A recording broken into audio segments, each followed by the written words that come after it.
This is Matthew Cercily with Agorist Tax Advice coming to you to answer another listener question. And frankly, I love this question. This is a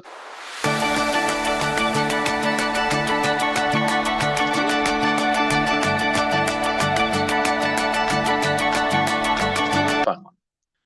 Can the purchase of a protection dog and its training from a professional like Joel Riles be a business write-off? If so, is that a one-time thing or over time? Additional details. I went to ChatGPT and asked if a purchase like this can be a business expense and write it off. It said that it would be considered, quote, extremely rare, unquote. So I got more specific and stated that I personally could never justify spending that type of money on a pet.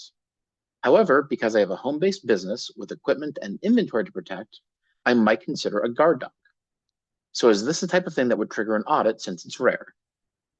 So I'm going to actually disagree with even the premise of ChatGPT here. It's not extremely rare to buy a guard dog. It is extremely rare for a pet to be deductible because pets are never deductible. A pet is always a personal expense that is not deductible. And that even when you have it for personal use, if it's medical service animal, it can be deductible as a medical expense, but it's still a personal expense, never a business expense. But there are many, many, many working animals that are deductible for business use. Livestock guardian dogs, herding dogs, security guard dogs, and even some service animals in a business context. For example, if you're a therapy place and you have animals for people to pet and cuddle with as part of calming them down, that could be legitimate. It's no different than a cow or a pig used in a business. So the real question isn't really even, is this rare? The question is this dog an ordinary, reasonable, and necessary expense for your business? And then can you prove that it's for your business? Now, let's talk ordinary and necessary in plain English. Most people think that the phrase means everybody does it, or almost everybody does it. But that's not it. Ordinary just means normal or common in your line of work, or at least not really weird for a business in your line of work to do. Necessary is helpful or appropriate for the business, not absolutely required for survival, but it's also not just vibes. Basically, if it helps you make money, market, or avoid losing money, say the theft, it can be necessary. Now, the other thing the IRS looks at is whether it's reasonable. If it looks like you buy yourself a luxury lifestyle item and you slap business on it, you're begging for trouble. So I don't know what your business is. I don't know how much you make. If you buy a $25,000 trained dog from Joel Riles and your business makes $100,000 a year or $50,000 a year, that's going to be really hard to defend unless there's a very specific fact pattern. Like you have $500,000 of equipment and inventory in your home, or you run a home-based precious metal business with regular cash pickups, or you've had threats and you have legitimate security needs. But if you're making $1 million a year, that $25,000 dog is going to look very reasonable, especially if you have any real security needs, valuable inventory, expensive tools, customers who come on the property, if you're in a high-risk area. That looks like a normal security expense.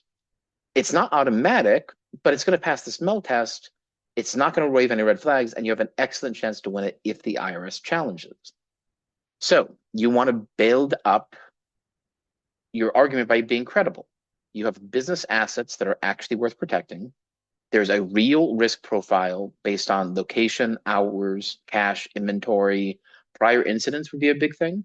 If somebody has broken into your place before and stolen stuff, then security is much more justifiable. A big question is, where is the dog? Is it always in the business area, or is it sleeping on your kid's bed at night and hanging out with you in the kitchen when you're not working? Did you take the steps that look like a professional security plan, not a toy purchase? Did you evaluate other options for security? Now, by the way, if you already have a business where you have armed security on site, then I think you're going to win this fight every time, because it's just another alternative to having guys with guns on your property. If it's unarmed security, it's going to be a little dicier. But if you're paying somebody $50,000 or $100,000 a year to guard your place, buying a dog to make them better, I think, again, you're very likely to win that, assuming it's appropriate. Now, generally, you're going to be able to deduct the full purchase price of the dog all at once under Section 179.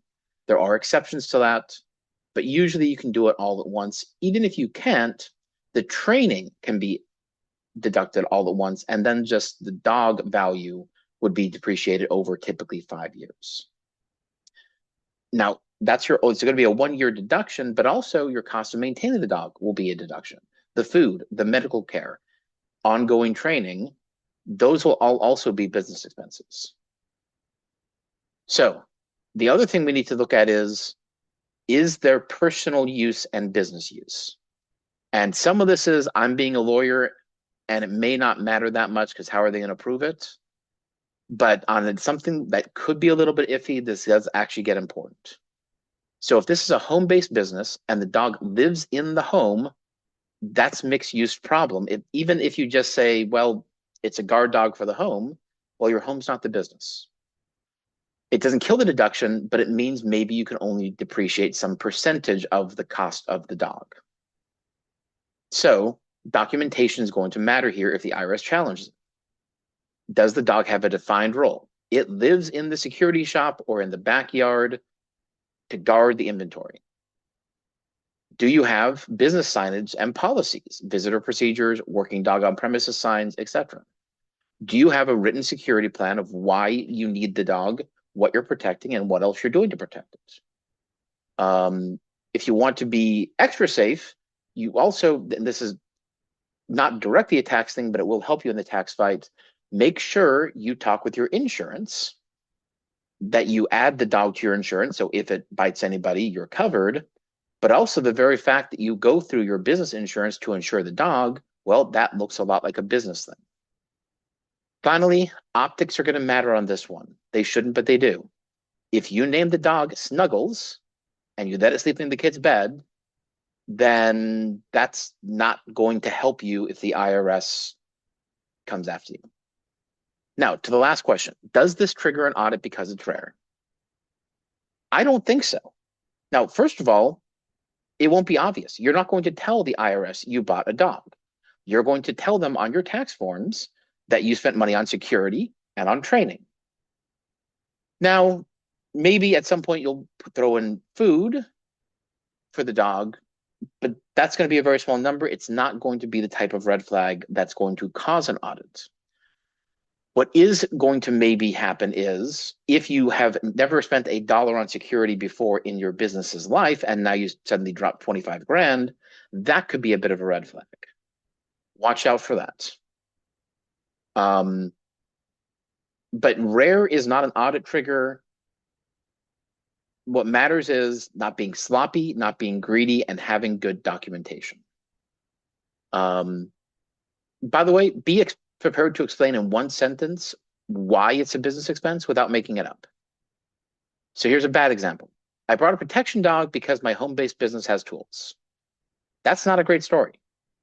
Much better. I operate a welding business on my property with $200,000 in equipment and inventory. Customers regularly come by my home. They're there after hours. There have been burglaries on my property before, and this dog is a trained working protection animal used to secure the shop area and manage premises safety. So, bottom line, pets, not deductible. Working animals usually are, including security dogs, if they're ordinary, reasonable, and necessary. The dog maybe can be deducted over time, maybe can be all at once. You have some options there. And I don't think this is a huge audit risk if it really is useful, reasonable, and necessary for your business. Final thing, you mentioned ChatGPT. I love AI. I use AI to do work in my business. But I'm going to be blunt. Chatbots are great to give you ideas, but they're not going to defend you. If you want to do this right and treat it like a serious deduction, you probably want to talk to a CPA or an attorney about the actual documentation, the actual facts, and setting up a position to make sure you can win this fight.